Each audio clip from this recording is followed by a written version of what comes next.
किसान साथियों, सल्फर एक बहुत ही महत्वपूर्ण पोषक तत्व है हमारी फसल के लिए, जो कि हमारी फसल के विकास, स्वास्थ्य और उत्पादन क्षमता को बढ़ाने में विशेष भूमिका निभाता है।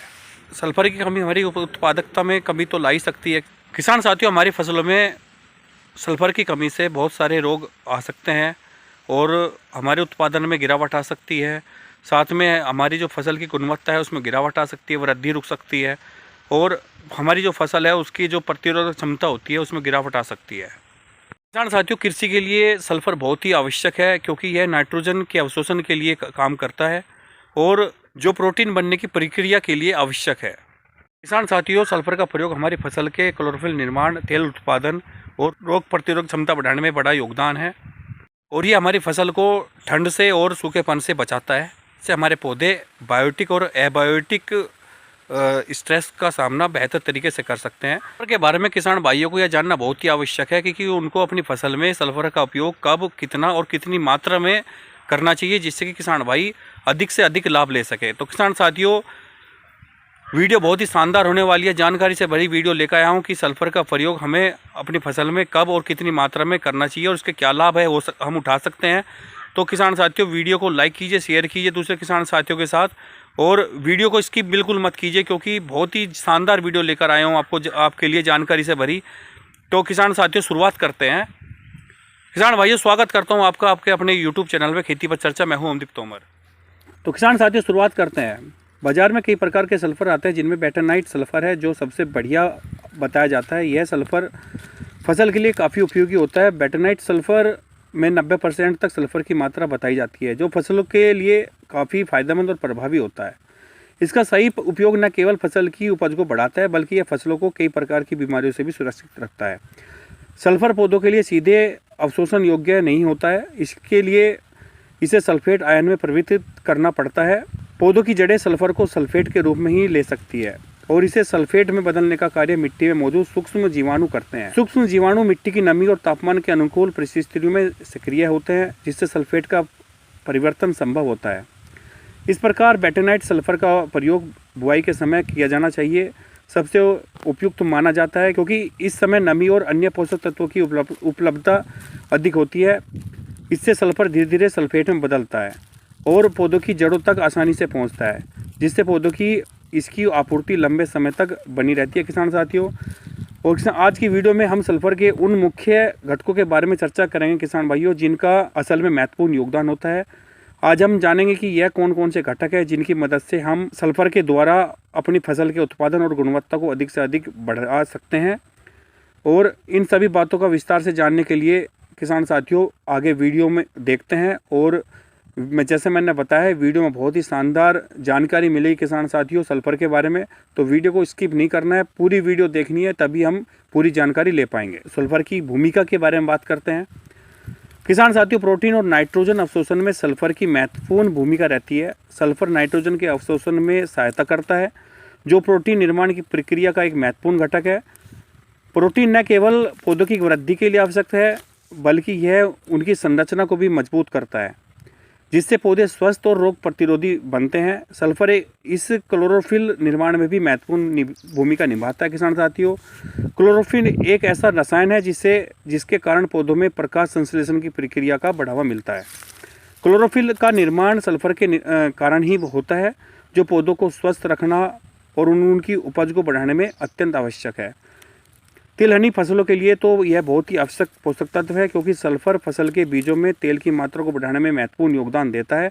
अगर आप तिलहन फसलों में सल्फर का उपयोग करते हैं तो यह आपकी फसल में तेल की मात्रा को बढ़ाने के लिए साथ साथ गुणवत्ता में भी बढ़ोतरी करता है जिससे आपकी फसल को बाजार में अधिक मूल्य की प्राप्त होगा। किसान भाइयों, अगर आप तिलहनी फसलों की खेती करते हैं तो आपके लिए अपनी फसल में सल्फर का उपयोग और भी अधिक बढ़ जाता है और सल्फर में कई ऐसे गुण भी होते हैं जो आपकी फसल की रोग प्रतिरोधक क्षमता को भी बढ़ाते हैं। सल्फर आपकी फसल को कई प्रकार की बीमारियों से बचाने में मदद करता है। सल्फर के कारण पौधों की कोशिकाएं मजबूत होती है और पौधों में रोग प्रतिरोधक क्षमता बढ़ती है जिसके कारण फसलों में संक्रमण की गुंजाइश बिल्कुल नहीं होती। किसान भाइयों, सल्फर में जलवायु सहनशीलता का गुण भी मौजूद होता है। सल्फर पौधों में ठंड, सूखापन और अधिक तापमान सहन करने की क्षमता बढ़ाता है। यह पौधों को बायोटिक और एबायोटिक स्ट्रेस सहन करने की शक्ति देता है। आगे बात करते हैं हम किसान भाइयों, गेहूँ और सरसों में सल्फर की कितनी मात्रा हमें लेनी चाहिए। किसान भाइयों, तिलहन फसलों के लिए सल्फर का उपयोग बहुत ही आवश्यक होता है। सल्फर की बात करें तो सरसों को बेटानाइट वाली 10 किलो प्रति एकड़ के हिसाब से सल्फर की सबसे ज़्यादा आवश्यकता पड़ती है। सल्फर वह उर्वरक है जो तिलहन फसलों में विशेष रूप से सरसों को 42% तक तेल मात्रा तक पहुंचाने में मदद करता है। अगर हम गेहूं में सल्फर की मात्रा की बात करें तो आप गेहूं की फसल में 10 किलोग्राम सल्फर पाउडर प्रति एकड़ के हिसाब से डाल सकते हैं। अगर आप घुलनशील सल्फर का उपयोग करते हैं तो 3 ग्राम सल्फर प्रति 1 लीटर पानी के साथ घोल बनाकर आप अपने गेहूं की फसल में छिड़काव भी कर सकते हैं। सल्फर गेहूं की फसल में प्रकाश संश्लेषण की क्रिया को बढ़ाने में अत्यधिक फायदेमंद हो सकता है और गेहूं से बनने वाले ब्रेड की गुणवत्ता को बेहतर बनाने के लिए गेहूं के फसल में सल्फर की भूमिका का अहम रोल होता है किसान भाइयों।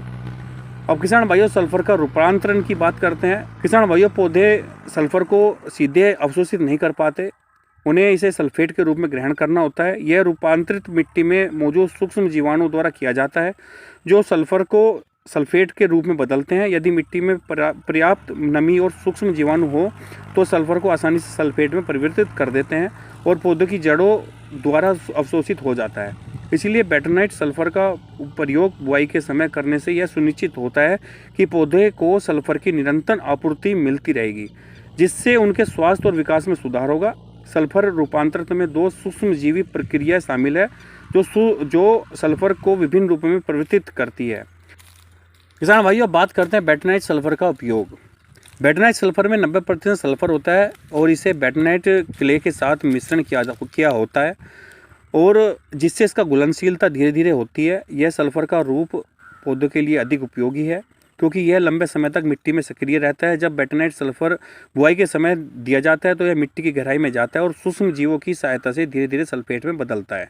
यह रूपांतरण प्रक्रिया नमी की उपलब्धता पर निर्भर करती है, जिससे पौधों को इसके फायदे समय के साथ साथ मिलते हैं।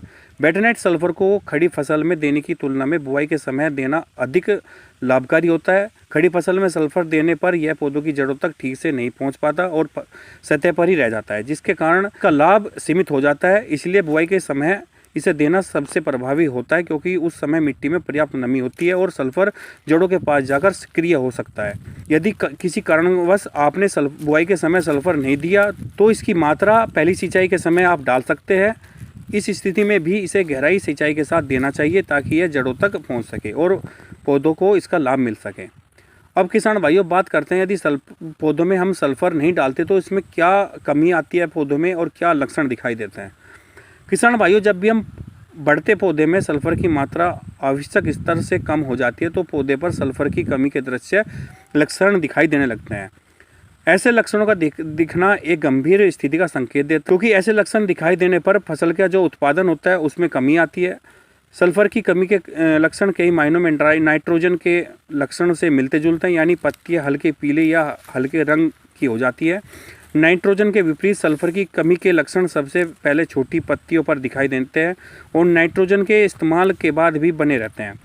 कपास, तंबाकू और नींबू के पौधों में कुछ पुरानी पत्तियां सबसे पहले प्रभावित होती है। सल्फर की कमी वाले पौधे छोटे और पतले होते हैं, जिनके डंठल छोटे और पतले होते हैं और इनकी वृद्धि धीमी होती है। और गेहूं की फसल, सरसों की फसल और गन्ने की फसल में भी आप ये सब लक्षण देख सकते हो। तो किसान साथियों, जो आपको मैंने जानकारी दी है वो सल्फर के बारे में दी है कि हमें कब सल्फर का उपयोग करना चाहिए, कितनी मात्रा में करना चाहिए और कब हमें अपने खेत में सल्फर डालना चाहिए और सल्फर के कितने हमें लाभ हो सकते हैं और सल्फर की कमी के से हमें क्या लक्षण हमारी फसल में दिखाई देते हैं।